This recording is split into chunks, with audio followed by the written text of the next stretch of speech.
আমার বোন অনেক দিন ধরে একটা মোবাইল চাইতেছিল, আজকে তার স্বপ্নটা পূরণ করব। তাড়াতাড়ি বাড়ি যাই, গিফটটা দিয়ে দিই। সবুজ ভাই, তোর বোনকে কানু ডাকাত তুলে নিয়ে গেছে, তুমি তাড়াতাড়ি যাও। কি এত বড় সাহস? আমার বোনকে ছুঁয়েছে?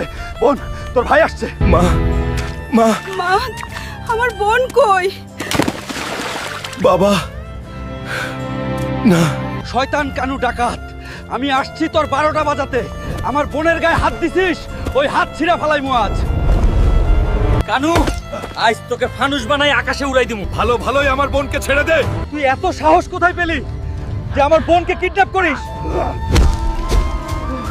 ওই পেট মোটা, আজ তোর বোনের সাথে তোকেও চালান করে দেব। আজ তোদের কাউকেই ছাড়বো না, আজ তোদের সবাইকে গাছে ঝুলিয়ে রাখবো। আরে বেটারা, ভাইয়া, আমাকে বাড়ি নিয়ে চলো, খুব ভয় লাগছে আমার। চল বোন, মা তোর জন্য বাড়িতে অপেক্ষা করছে। মা, মা, এই দেখো, আমি আমার বোনকে ফিরিয়ে এনেছি। আমার বোনের দিকে এবার কেউ তাকায় তাহলে তার চোখেই একদম উপড়াই ফেলবো।